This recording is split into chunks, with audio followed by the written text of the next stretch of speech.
Teman-teman, di video ini saya ingin membahas sesuatu yang berkaitan dengan kiamat. Kiamat ya, dimana akhir-akhir ini tuh heboh kemunculan Al-Masih. Ya, siapa Masih ini? Dia adalah tanda-tanda kemunculan Dajjal. Ya, Dajjal kecil karena baru-baru ini muncul suatu berita. Tanda-tanda memang selalu bermunculan ya teman-teman. Tanda-tanda selalu bermunculan dengan akhir zaman ini, dimana memang yang disebutkan oleh Rasulullah, disebutkan oleh para alim ulama beserta orang-orang yang lurus, bahwa kemunculan Mesias ini adalah tanda-tanda datangnya Dajjal. Yang pasti Dajjal kecil, nanti akan muncul Dajjal yang sebenarnya, dimana akan benar-benar menyesatkan umat. Nah, sebelum datangnya Dajjal ini, di mana umat Yahudi ini harus memiliki atau menguasai Masjidil Aqsa dulu. Karena apa? Disitulah diadakannya persembahan atau ritual penyembelihan sapi merah yang akan diberikan kepada Dajjal. Nah, teman-teman, saya sendiri sebagai seorang muslim menyadari bahwa memang ini adalah era zaman akhir, di mana kita semua sekarang dihadapkan kepada pilihan, itu mau mengikuti yang kiri atau yang kanan. Apa kiri kanan ini? Kiri adalah perihal duniawi, di mana kita akan dicondongkan untuk fokus ke perihal dunia dan meninggalkan atau melupakan atau mengesampingkan perihal ukhrawi, yaitu perihal akhirat. Ini sangat menyedihkan ya teman-teman, di mana ketika kita menyadari bahwa akan muncul dajjal-dajjal kecil, namun kita juga melalaikan hal-hal yang bersifat ke akhirat. Karena kematian pasti datang, kematian pasti datang. Dan ketika kematian itu datang, kita malah takut. Kita takut akan kematian itu. Oke, sebelum saya membahas tentang kematian, saya akan menjelaskan dulu siapa sih Mesias ini yang sudah lahir di di Israel sana. Dimana ketika munculnya Mesias ini harus dibarengi dengan penguasaan Masjidil Aqsa. Masjidil Aqsa harus dikuasai oleh umat Yahudi. Karena untuk apa? Untuk dihancurkan itu masjid dan akan diganti sebagai bangunan yang bernama Haikal. Nah, teman-teman, di sini saya akan berbicara kenapa umat Israel ini, umat Yahudi ini ngotot sekali untuk merebut Masjidil Aqsa dengan berbagai macam cara.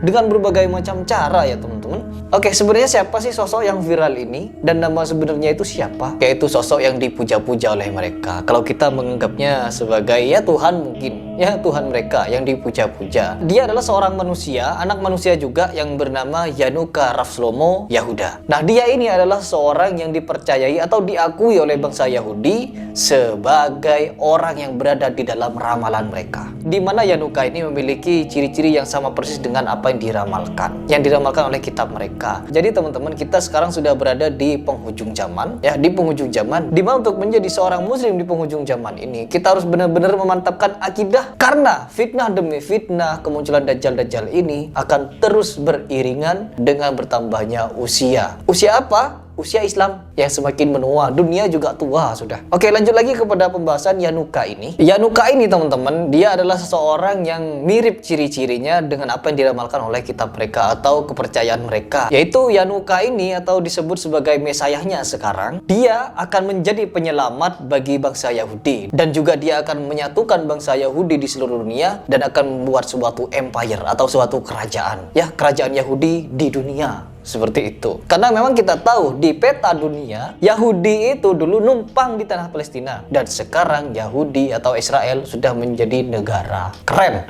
Oke, tanda-tandanya sudah bermunculan. Apakah kita masih takut untuk menghadapi kematian? Ingat, kalau iman kita tidak kuat ya, kalau kita hanya sekedar menjadi muslim dan acuh kepada akidah, maka kita akan dengan sangat mudah untuk terperosok dan ikut kepada pengaruh Dajjal ini. Siapapun itu.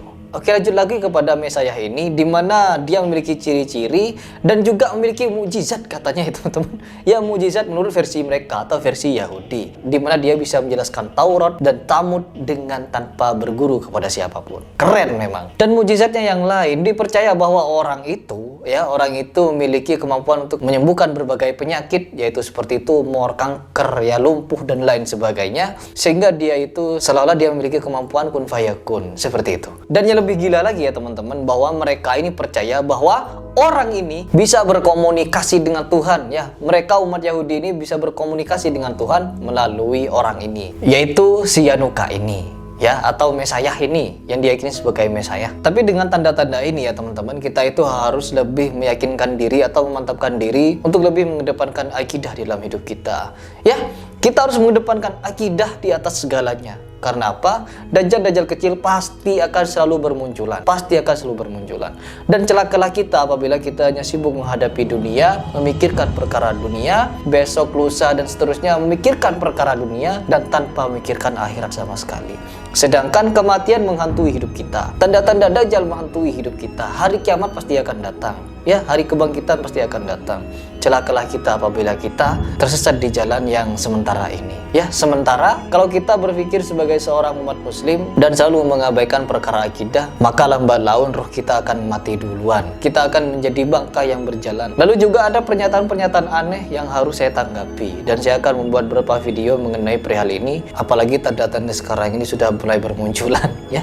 Di Timur Tengah banyak sekali tanda-tanda, yaitu menghijaunya Jazirah Arab, tanah Arab, dan juga turunnya salju, hujan, dan lain sebagainya. Itu adalah sebagian tanda-tanda yang sudah disebutkan oleh Rasulullah SAW. Sangat mengerikan, teman-teman, sangat mengerikan kalau kita selalu mengingat akan kematian. Oke, mungkin itu saja yang ingin saya sampaikan kepada kalian semua, yaitu perihal pengetahuan saya tentang Mesiah yang kalian tanya-tanyakan kepada saya. Semoga kita semua menjadi seorang muslim yang selalu mentaatkan diri kepada Allah SWT, lebih takut kepada hukum Allah daripada perkara dunia. Ya, saya Heri Pras mengucapkan salam.